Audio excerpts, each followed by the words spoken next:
Hi, welcome back. No brush required. We're here for episode 33 today. My name is Tamara Grant, and my co-host Barbara Reed is going to pop on in just a wonderful meandering conversation about art and all sorts of things.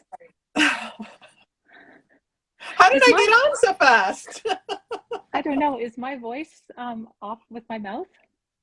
No. Oh, okay. No more than usual. It just I had a weird echo there for a second when you hopped on. I'm like, oh no, are they going to be like trying to lip read because my voice is in it's out of sync with what I'm saying? No. Although that would be interesting. Awesome. How is everybody this morning? How are you on the East Coast with the snow? Oh, me. I'm like, la, la, la. We're good. We just had a fleet of fire trucks go by with the sirens blaring, and I'm kind of watching to see where they are. Just Gotcha. down the road. Just down the road. So, if I have to go suddenly, you'll know why. Okay. All right. If there's a fire.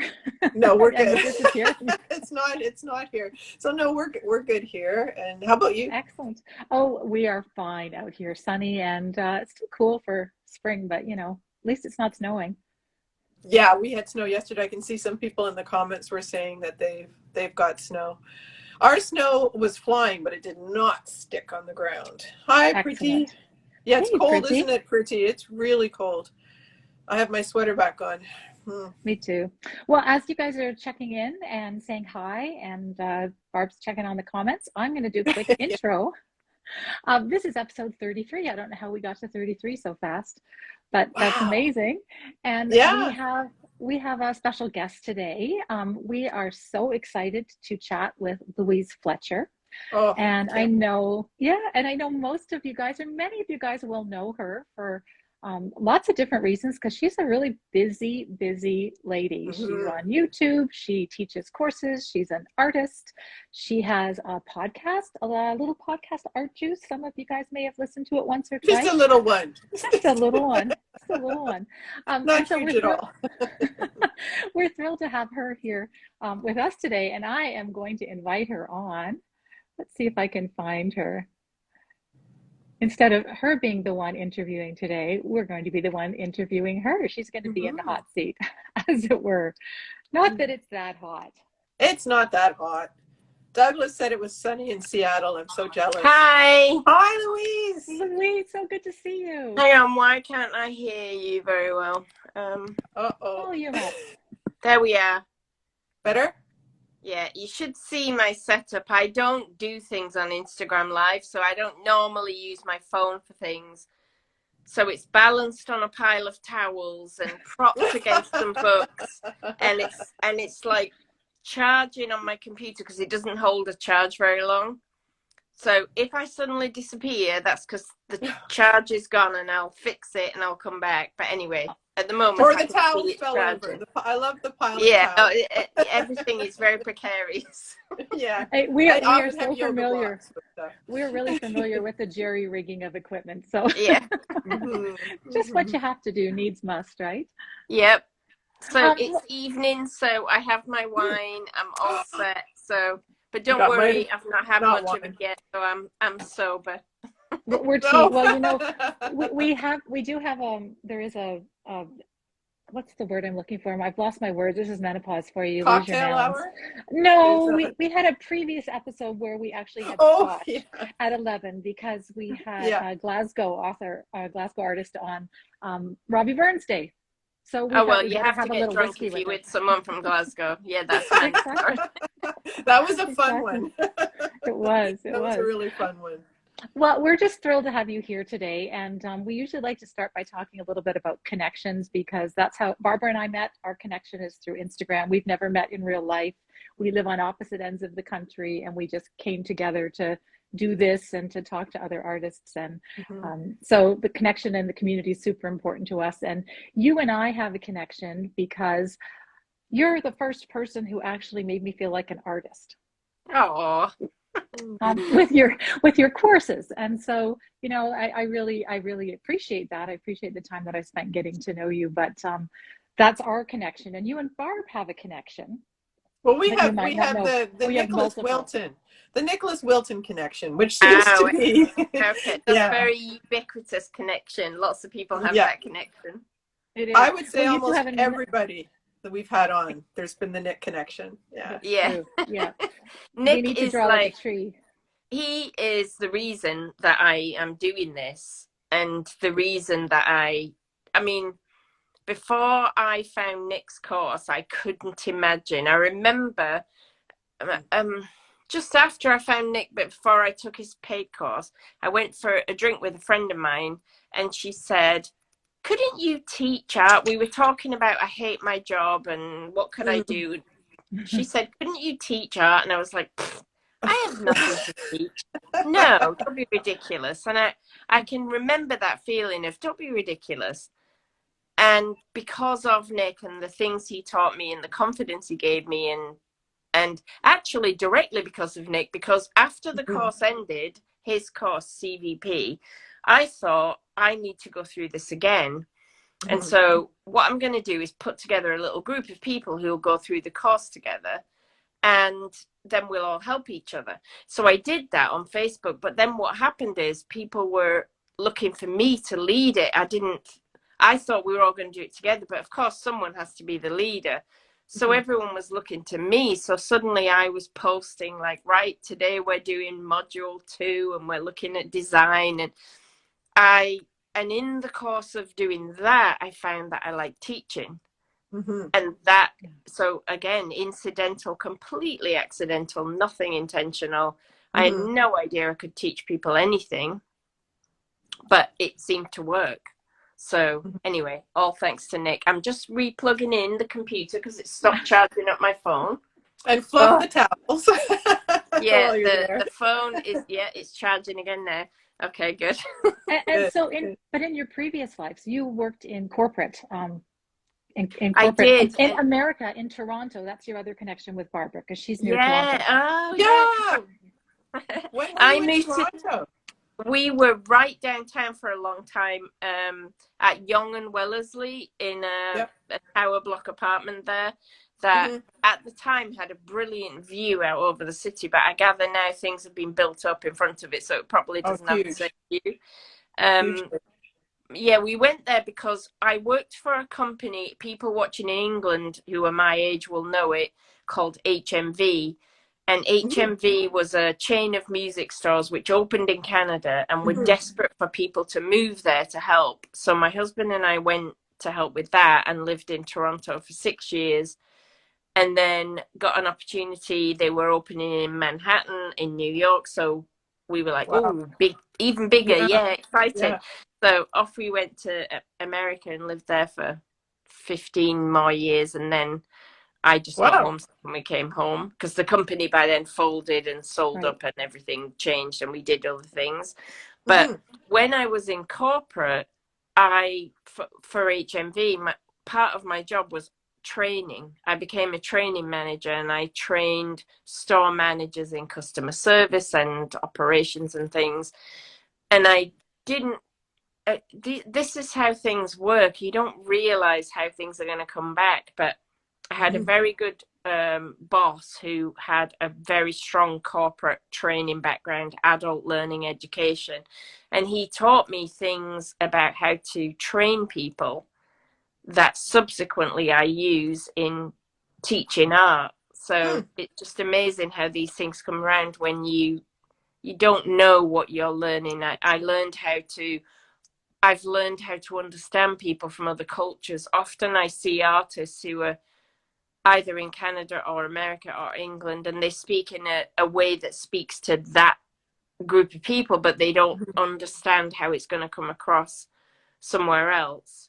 So on Art Juice, I'm often the one going, for anyone listening outside of England, that's, because I understand now that there are different ways of being, and that what works in one culture doesn't necessarily work in another. I'm not saying that makes me able to navigate all the cultures, because of course it doesn't. And now that I've been in England for 10 years again, I'm probably much more English again.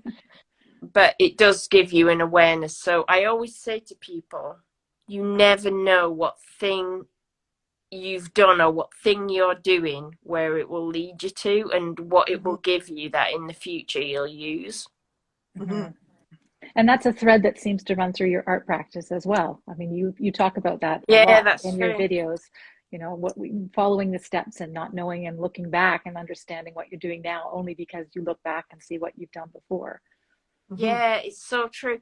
And when we're starting out, and you know this from my course, Tamara, when we're starting out, I think that we think that experienced artists know what they're doing. I know I certainly did. I Mm-hmm. thought, oh, that person I admire, they know exactly what they're doing. When they go into the studio, they have a plan and they execute it and it all works. And I don't know what I'm doing, so I must be failing. And it's only when I realized the only difference between them and me is that they accepted not knowing, and I was worried about not knowing, that then I realized it's not what I think. It's all much. Once we can accept the uncertainty and realize that's part of the job description, then we stop worrying that we're doing it wrong. It's the feeling that other people have got a sense of what they're doing that makes us think, oh, I'm doing it wrong. When actually, almost all the time, I have no idea what I'm doing until after I did it. And Yeah. often it's nothing. Often I'm going down what I call a cul-de-sac. Like I've pursued this and it's gone nowhere. So then I just turn around and come back. But when I first started out, when I went down a cul-de-sac, I used to think, see, I don't know what I'm doing. I don't know how to do this. I'm not a good artist. Now I just think, oh, cul-de-sac. Okay, turn around, come back, do something else. And something else will happen. Yeah. And that's part of experience as well. So the more times you know that you can get through that, the easier it is to face up to that the next time it happens. Yeah. I mean, what happened? Yeah. How did that work for you, Tamara? Because you took my course and then you're now like doing all this stuff. You're filming yourself. I see you all the time on Instagram. You've got full practice going. How did you build up the confidence from where you were? Well, I think it's just the do. I think it was just the doing, and I remember having a moment thinking, if not now, when? And what's the worst possible thing that can happen? And it wasn't a bad thing. And so Yeah. I don't think 20 years ago I could have done this. I think, something about being in my 50s and, realizing that nobody else is really watching anything I do anyways. So it doesn't really matter if I put myself out there. Um, Yeah. and your course gave me permission to be okay with not having a background as an artist. I mean, I didn't pick up a paintbrush till I was 50, Yeah. and I have no background in art. So Yeah. there you go.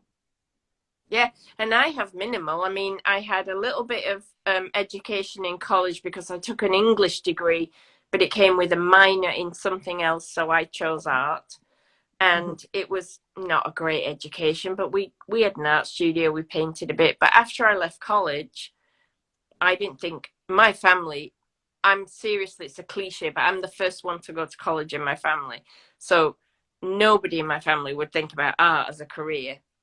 Don't be ridiculous. So I went and got a career, and then I didn't paint again until I was 50 and I came home.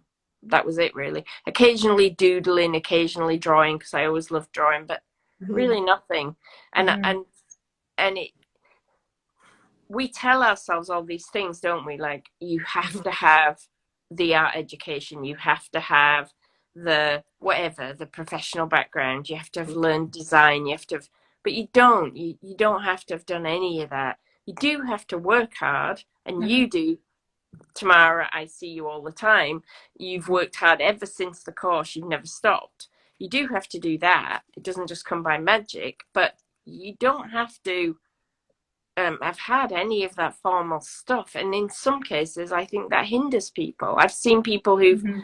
frozen after art school because it made them feel such expectations they couldn't live up to. So wherever we are and whatever we're doing, we're okay. And what I'm Yeah. finding fascinating is I have known that about art for 7, 8 years.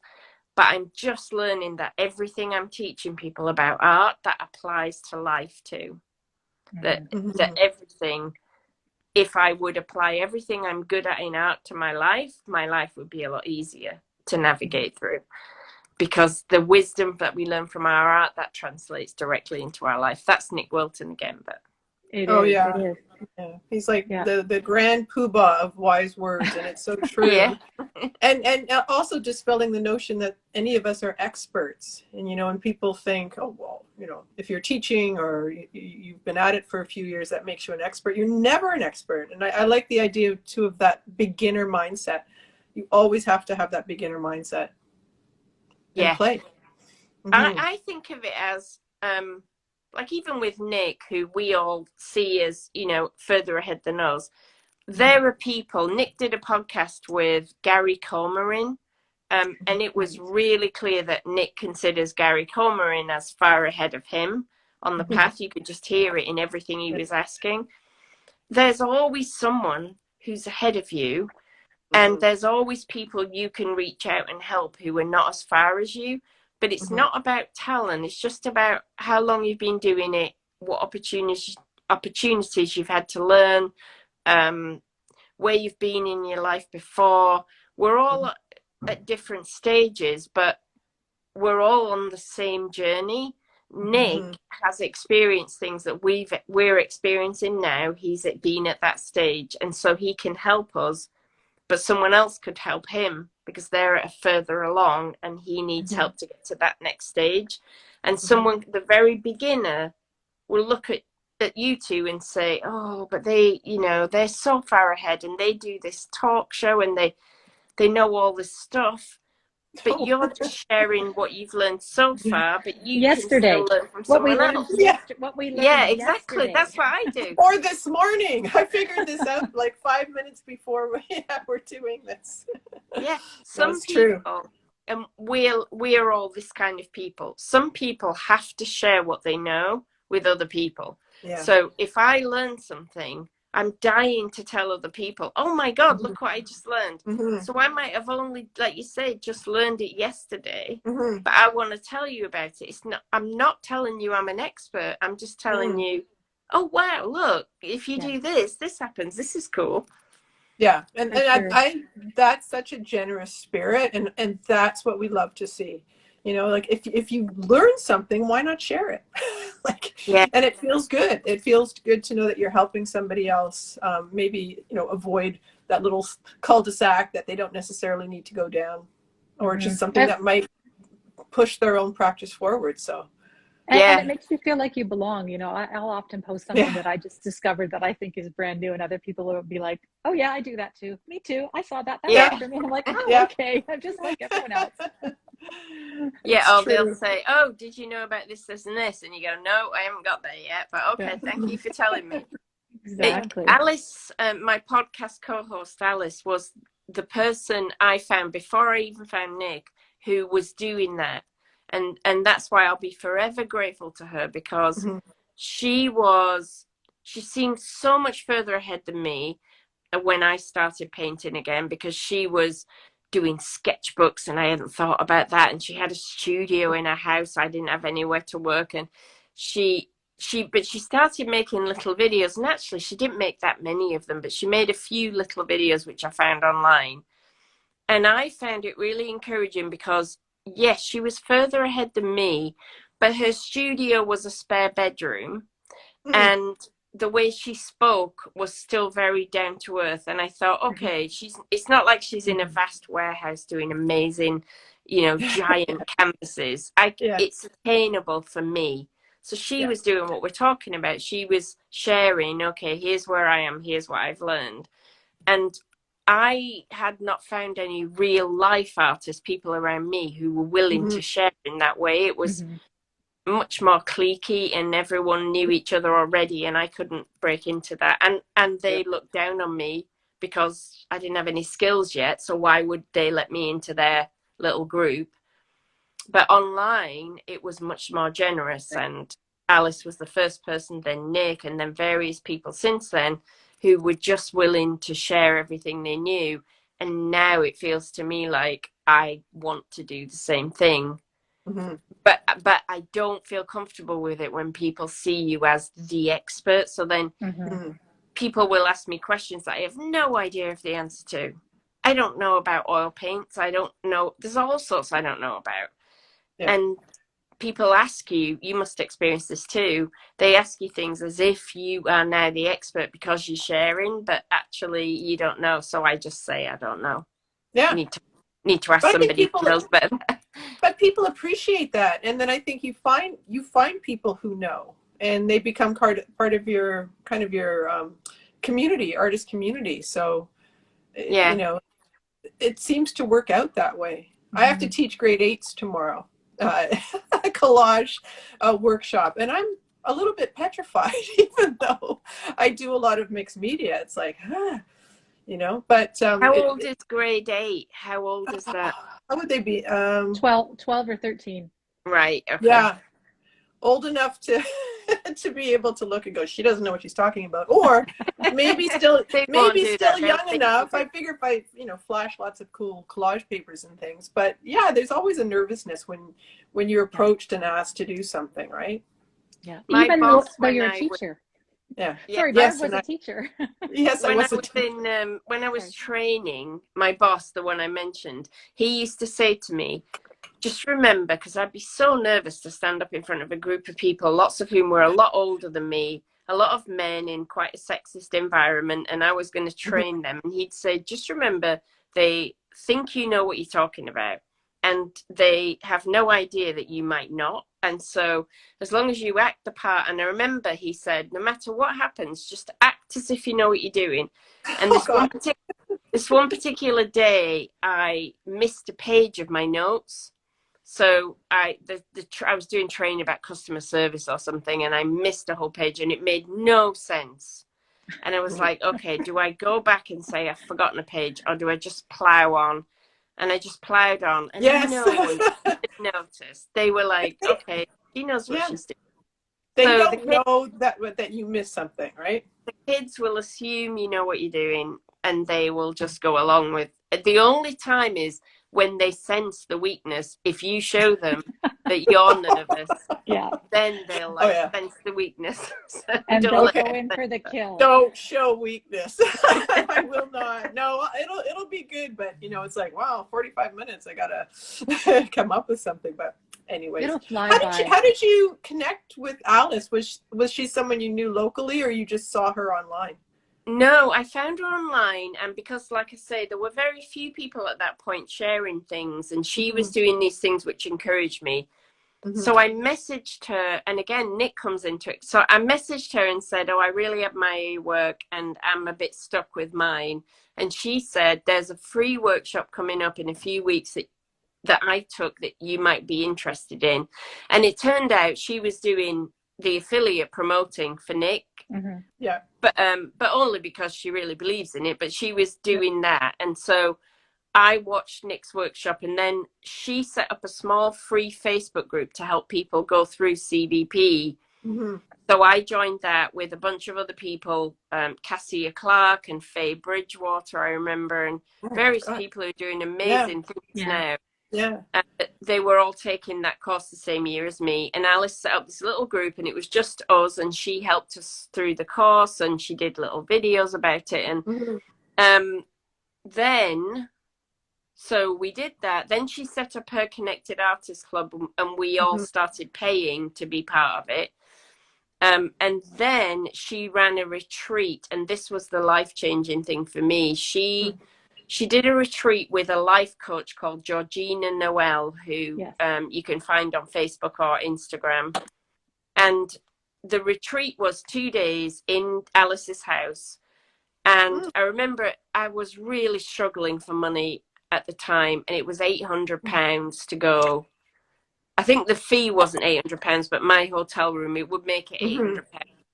That was a lot of money. That's about 1,000 Canadian or Mm-hmm. something. I was like, oh Yeah. God, that's so much money. And I wasn't going to go. I wasn't going to go. And then I woke up one day and just thought, I have to go. And I messaged her and asked if she had any places, and she had one place. Mm-hmm. So I went, and I the whole thing, it was about mindset and creative mindset. Mm-hmm. And I went in there. Georgina is quite woo-woo. She's quite spiritual.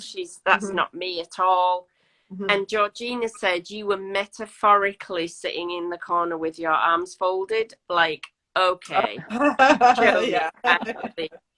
But from my perspective, I was terrified because she was saying things were possible, and I was thinking, it's not possible for me to have an art career. That's what I was thinking. This was after CVP, but it is not possible for me, and I want it to be possible so badly that I daren't believe anything you're saying. I daren't listen to you. I just have to keep pushing it away and saying, not for me. And so I was telling her, look, I have a mortgage. I'm the main breadwinner in my house. I have a mortgage. I have bills. I cannot just give up my work for, for this. Anyway, she said this really powerful thing to me halfway through the retreat. She said, you can sit here and tell me why it's impossible to do what you want, and that's fine, because I'm going to go home and have a nice life. Or you could open your mind to maybe things being possible. And either way, I'm going to have a nice life, but it's up to you what you do. And I went home and thought, it was kind of magical. I'm telling a long story here, but Georgina had said to me, when you leave here, things are going to shift for you because I've got you in my energy now, and I believe things are going to shift even if you don't. I got home the next morning. My husband took the dog out for a walk and came back and said, I've been thinking, I know we haven't got very much money, but we've got a little bit of savings, and you're so into this art business. I was wondering if what do you think about spending the money we have on investing in trying to build an art business? Yeah, your husband. And I had not said that to him. Yeah. It came out of nowhere. Yeah. And at that moment, everything seemed to open up. And it was a few weeks later, I went for a walk with my dog, and the idea for my course came into my head, like literally downloaded module by module into my head with the title, Find Your Joy. I was really? like, yeah. And, wow. and I came back and I said to my husband, okay, I've had this idea for this course. And he said, maybe you should talk to Georgina, who was helping me by then, coaching me. He said, maybe you should talk to her because she might think you're going too quickly, which neither of us knew her very well by then. So I got on Zoom with her and said, I've had this idea. She went, right, how many modules is it? This many. How much does it cost this much? Right, sell it now. And I was like, no, I haven't created it. And she goes, no, sell it now and make it up as you go along. It'll be fine. So I did. I sold it for a very cheap price. And I said to everyone, you're guinea pigs. I don't know what I'm doing. And that was my first course that I taught, and it went really well. And then I built from there. But it all happened because of Alice. It all happened because I met her, a year before on Instagram. And so then, to get back to the present day, I had an idea for a podcast, but I didn't want to do it on my own. The only time I had met Alice was at that retreat once. We really didn't know each other, but I was in her group, and I thought, nothing ventured, nothing gained. So I sent her a message, and I said, I want to do a podcast. I know this is weird and out of the blue because you really don't know me, but I think we'd be good together. Would you be interested? And then, when you do something and you're terrified after you've done it, I was like, oh no, she's just going to laugh and be like, why would I want to do a podcast with you? And there was a ping on my computer, and this message came in, said, yes, I've been thinking about doing a podcast too, but I didn't have anyone to do it with. So yes, let's give it a go. And that was it. We started planning it, and we were recording within a couple of weeks. And we said we'd do 12 episodes and see if we liked it. And now it's 162. So. Oh my gosh. That's great. That just gives me shivers that happened. So that's such a long answer to your story. But the reason I like telling that story is it's these incidental connections that we make that we don't know at the time how important they are. And And it's only down the road that it becomes clear why they're important. And people think Alice and I are friends, and we're really not. I mean, we've shared some things with each other about our lives now, and we do know some things about each other's lives, but we're not friends in the sense of really knowing everything about each other, or we don't talk apart from the podcast. Maybe once every other week we'll have a quick chat, but it doesn't matter because we're this to each other. Yeah. And then we have other friends for other things. And I think just being open to what's possible and asking, you know, asking Alice was very nerve-wracking for me. Asking Seth Godin to be on our podcast was like, oh, I must be mad. I and remember then he that answered one. me. He answered me within 10 minutes and said yes. Like, we've had a few moments like that too. When I invited you, I was like, is she gonna say yes? oh, of course. I would always say yes to you. We have you. I can see Isabel's online, Isabel Alessandra, and we had her on, and she said, and Isabel, I think of this all the time. She said to us, if you don't ask, you don't get. So this has been big for Tamara and I, because we keep asking like everybody who we greatly admire and we're excited about to do this. But that also trickles into other parts of your life too, right? Yes. Yeah, it makes you feel brave. It makes you feel brave, and it makes you feel there's nothing you can't do.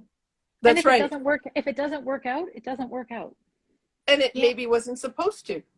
And maybe there's, you know, something else that's better that's going to come along. But yeah, just that very simple concept opens doors. That courage, that's what I always say to people. It comes in little steps. You do something, it makes you braver. You do something else, it makes you braver. And I'm just learning now. I think I hinted at this earlier, but I'm just learning that as I get more self-accepting in my art, it's now trickling into my life.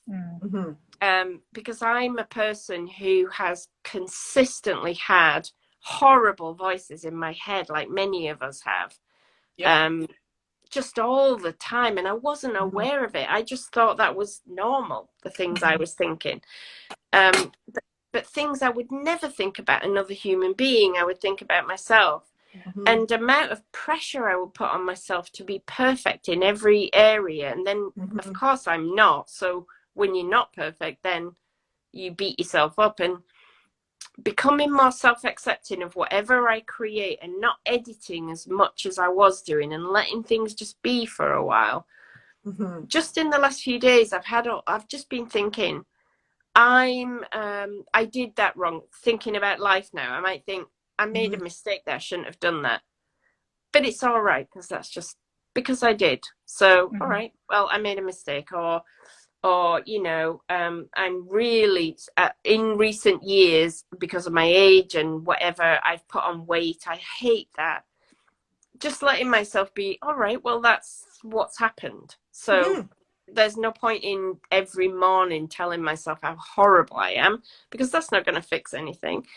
Or I hate myself on camera. So am I going to watch those videos and hate myself, or am I just going to like let it be and just go, well, that's just what it is?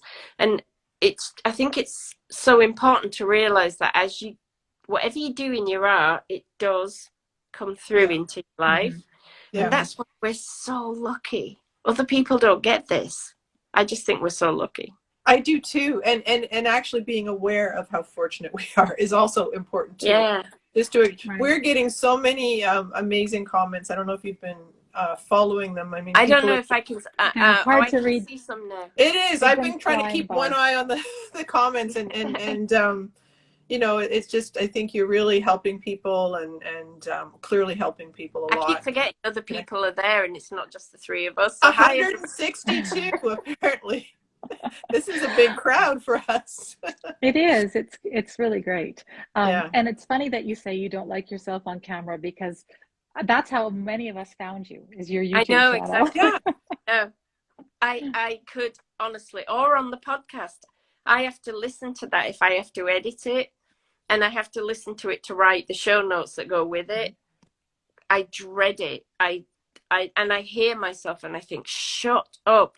I'm doing it now. I talk too much. I'm like, stop talking. Let Alice talk sometimes. And but again, that's what we all do. I realize we all do that. I was doing something with an artist who I think is very beautiful and very poised and very together. And we were doing a small group, and she said something about, and I hate this thing I do with my mouth when I'm on camera, and I hate the way my hair is, and I hate, and like, oh, so even she, you know, we all do it. Yeah. And then we We're all fixate our on own. things that don't matter. It doesn't matter because it's all those silly stories we tell ourselves about what's really important, you know? Because no one cares that much about us. No. Like no one's actually that bothered about staring at how we look and obsessing over it or what we said. Although you might find this, it's quite funny. As the podcast has got more popular, we have had experiences where we'll say something as a throwaway remark and it will trigger someone in a really bad way. And then we'll get an email either demanding that we apologize or demanding that we change our opinion or, you know, or any of that. And fortunately, touch wood, neither of us said anything that I believe is truly offensive.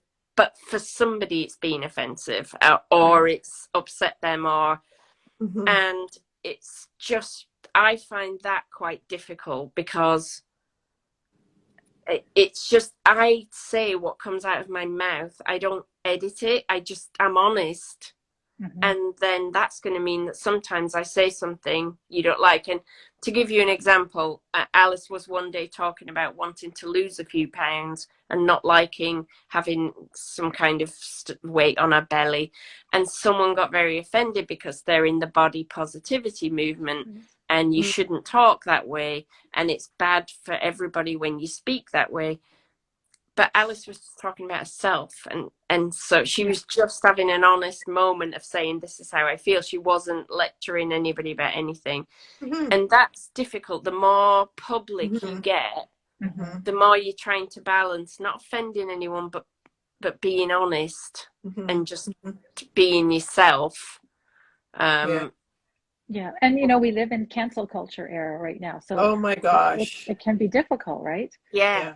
And it's so hard to, because sometimes I've been offended by things people have said that I admired, and then they've said something which to me is, say, blatantly racist, or and then I'll be like, right, I'm out because I don't believe in that. But this is all gradations, isn't it? So someone else feels that what I said is offensive to them. The funniest one I had was years ago. I went to a town in England to an art gallery, and the town is called Liverpool. And it's a joke in England. It's where the Beatles are from. It's a joke in England that it's a bit of people from Liverpool are sometimes known as scallies, and it means they're a bit not evil, but they might be a bit thiefy. They might steal things. Really? They might let your tires down. They might, you know, and it's a joke. So that and so I had made a joke years ago. There was an art exhibition, and one of the pieces was a bike with no wheels on it. I can't remember why, but I took a picture and said, well, it's Liverpool, so what do you expect?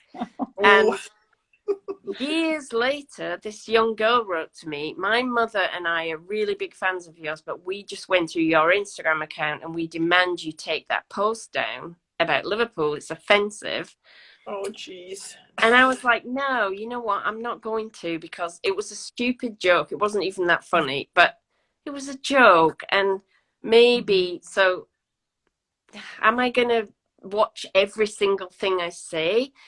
But like I said, that's gradation. So if I get really offended if someone says something racist, perhaps they have a right to get offended if I say something about the city that they live in. But it's just so hard to balance it. It really is hard. And that is the flip side of putting yourself out there. So I think that's why it does take courage, right? Yeah. And you just have to, I guess, accept that it could happen. right? Yeah. And the negative comments. So I had a great one on Oh, YouTube today. It said, blah, blah, blah, blah, blah, you are boring. I was like, oh, okay, thank Okay. you. thank you. Thank you for your feedback. Thanks for stopping by. People, Oh, you know what? But that's also the age of social media. And there's like this distance, right? Like they would never say that to your face, but they can type in some silly comment like that just off the cuff. And they may Yeah, not have actually even listened to your podcast, I but they know. just wanted to, you know, they were having a bad day. Who knows? for I sure. just saw a question from Rena. Can I answer it? Hi, Mm, Rena. Yes. mm, She's asking if I would do any more things about poetry because I did a book about mm, my art inspired by poetry. But I don't think so at the moment. I'm on a new idea, and I can see another book in the new idea I'm working on, but it hasn't got anything to do with poetry. So it's more about personal history and Mm-hmm. um, moving forward after things change. And I don't know what it's going to be yet. But also, I've started having this real push to write a book kind of about the things that I talk about all the time. So about finding joy in your art making, about mm, finding your voice, about all the philosophical things. mm, And even though I haven't got time, I'm like I keep opening up the document and writing some more notes. So there'll be other books, I think, but I don't think it will be poetry. But I would love to revisit Ted Hughes at some point in the future.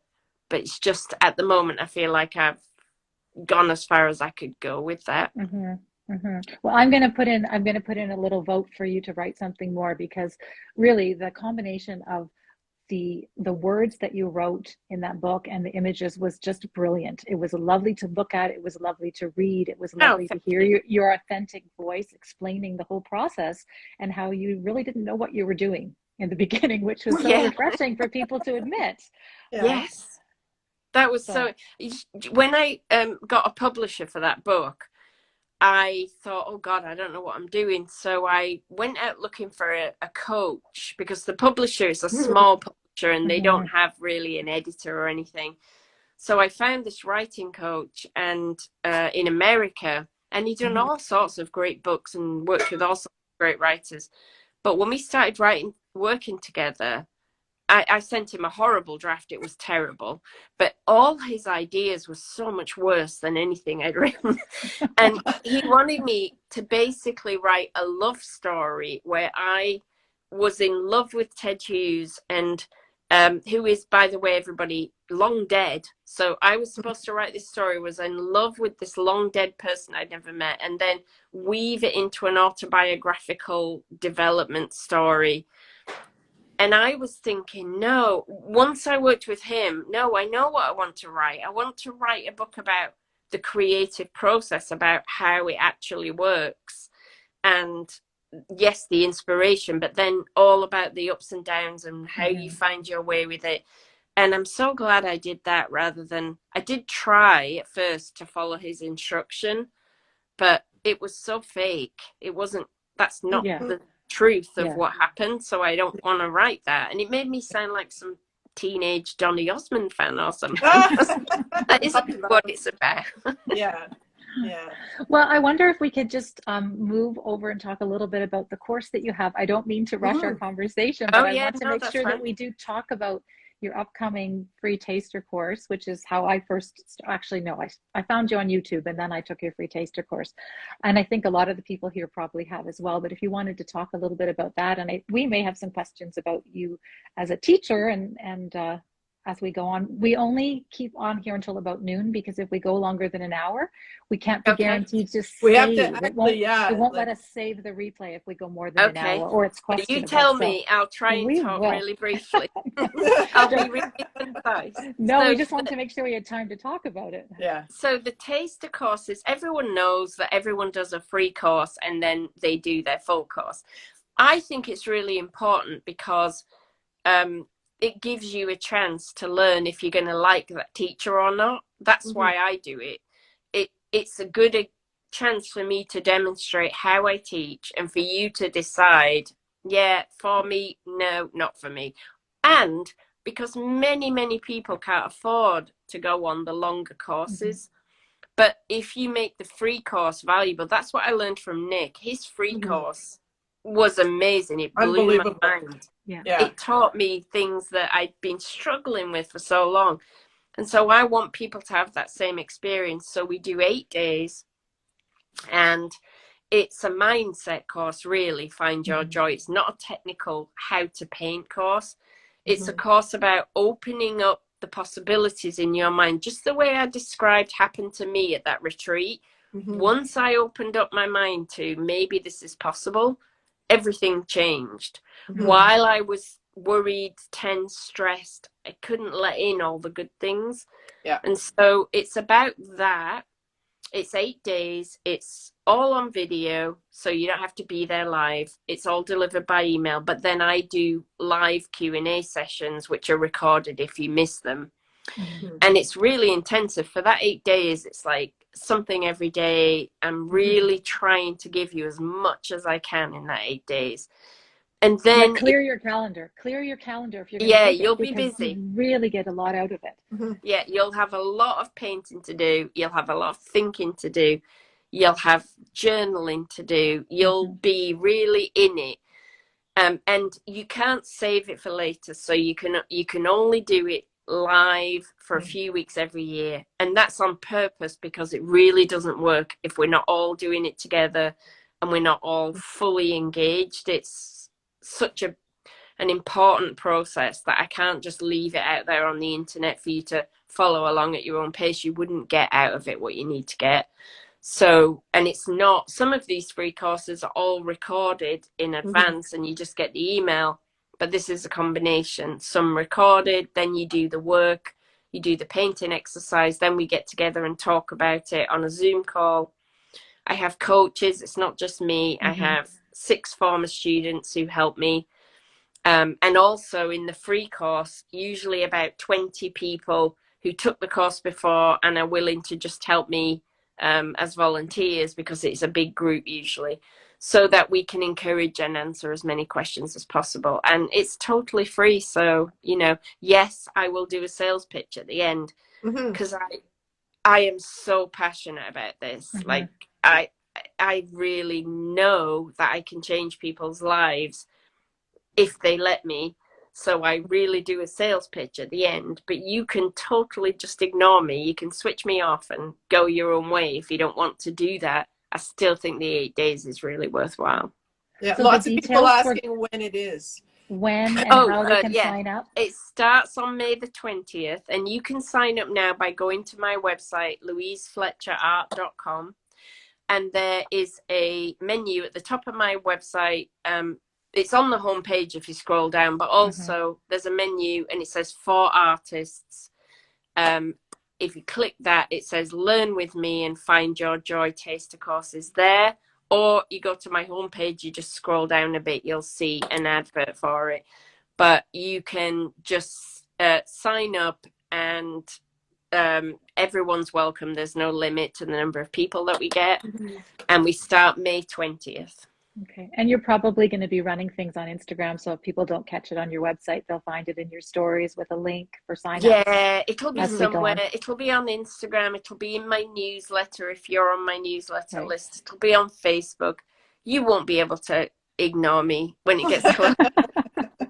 And I'll put all these details in the show notes for those of you who are asking, are we going to save this live? Yes, we always save our lives unless Instagram crashes. And I always try to put as many links and as much about our conversation in the show notes. So when you check out the replay, just click on the title of this episode and all that information will scroll down for you. I'm just plugging myself back in because I'm for some reason not charging my phone again. Okay, we're back. All right. Well, we've covered a lot of the questions we had for you. Barb, there was a question that you wanted to ask about? Yes. Well, I had a couple of questions, but one, which it sort of ties in with this conversation for sure. If you could go back and have a conversation with your younger self, what advice would you give yourself? Oh my God, so much. Well, I know. That's why I thought it would connect nicely with this. Do it all differently too. No, what would I tell myself? If I could go back and talk to my younger self, I think telling myself what's possible as an artist. When I was very young, my dad's best friend was a sign writer in the days when sign writers painted by hand on things. And we used to go to his workshop, and I just loved. I got a thrill from being in there. It never occurred to me as that young person that that was possible. And recently I had the opportunity to give work experience to my neighbour's daughter who is thinking she maybe wants to be an artist. She's going to go to an art foundation course. And she did her work experience from school with me one day a week. Mm-hmm. And my reason for doing that was I want her to see that it's possible, because everyone around her is telling her it's not. You can't make money as an artist, go look for a real job. I want her to see that it's possible. So if I could talk to my younger self, I would say, not don't believe other people, because it didn't even come up. I would just say, you can be an artist if you want to be. I thought artists were creatures from another planet. I thought they were gifted in some strange way. It never occurred to me. So, but maybe, as Tamara said earlier, maybe everything's the way it's supposed to be. And maybe I wouldn't have been able to do what I'm doing from that young age. But, you know, I look at someone like Tracy Emin and I do envy that she's put her whole life from being very young into her art and what she's been able to build from that. And you don't have the time to do that when you start at 52 or whatever. So, yeah, that's probably what I would say. We chatted with Rob Zott a couple of weeks ago, and he said that his regret was that he hadn't started painting earlier, and he started at 21. And we were and he just did it. He just did it. It never occurred to him he couldn't do such a different approach, right? And we're all we had, we did other stuff. Is that male off? Is that men and women, or is that Americans and Brits? I mean, I don't know what that is, but yeah. I think it would have to be. It's individual. Yeah, I think some people just have that temperament. He's kind of a renegade that way. I think, he would put everything to the side for the sake of his art. He even talked about relationships and all of that. No, his art, he was very hyper-focused on being an art. Yeah. Like Tracy Emin, like she said, I'm not getting married, I'm not having kids, I'm just doing this. And she was very clear from being like 18 that that's what she was going to do. Amazing. And I was never clear. I was never that thoughtful as a young person about what I was doing. I was like, I'm just drifting into the next thing. Something will happen. And I wish I'd been more thoughtful about what I was doing. You know what? There's other things too which are exciting. Art is one thing, and maybe this is the time of life when you can put that kind of energy into it. I don't know. As Tamara said, like, I think things happen the way and they're meant to happen. All roads lead to this moment, right? So I like to read time travel books, and it's always really interesting to think about, if you had done this as opposed to that, what might have happened. But you have no idea what one small change would have led to in your life. So you'd like to think that we could cherry pick and that would be all the good things that would happen if we had done something differently, but it might not have been all the good things that happened. The best art exhibition I ever saw, and God, I cannot find out who this artist was. I was in San Francisco many years ago on holiday. It was at the San Francisco Art Museum, whatever that is. And it was, this woman had done these mind maps. So it started out with took the dog for a walk in the middle. Then it said turned left, turned right. And then from there it went, hit by a bus, dead, or turned right, this. And it spidered out, and they weren't painted beautifully. They were drawn in pencil, and there were loads of them. And they filled the whole page with possibilities. If you went into the shop at this time, but you didn't go in at this time, you met the man you were going to marry, or you didn't. And it was so mind-blowing, because that's what life is. It's all little decisions at every second that change the direction. And some people believe it's all meant to be, and some people think it's all random, and who knows? We'll never know. So No, we we might as just well make the just best. We can just buy the make the best shoes, of what That's eat we the the have. cake, thing. make the art. Yeah, Yeah. make the best of it. I mean, I think Yeah. if we didn't have COVID for 2 years, we probably wouldn't be doing No Brush Required, which means we couldn't Yeah. have conversations with people like you, Louise. Like it Yeah. just, and it is the make the best of it. You know, make your choices. But I love Choose that. your own Choose your own adventure. Douglas adventure. is. Yeah. Well, on that note, I think we're going to wrap up because it's almost 12 o'clock and we don't want to lose this incredible No, conversation. we do not. Well, thank you so much, both of you. I really, really enjoyed this and I appreciate it. And everything stayed working and my Yes. phone's still charged and nothing's fallen over. Well, Louise, Perfect. thanks so much. Thanks so much for your generous time. Yeah. You know, it's just Thank an you very extension of much, the Louise. generosity you give us all the time, which we appreciate. And we'll be looking forward to the free course. You Take bet. care. All All right. right. Bye, Have a Thanks, good night. everyone. everybody. Have a great Bye, rest of the everybody. week. Bye Take bye. care.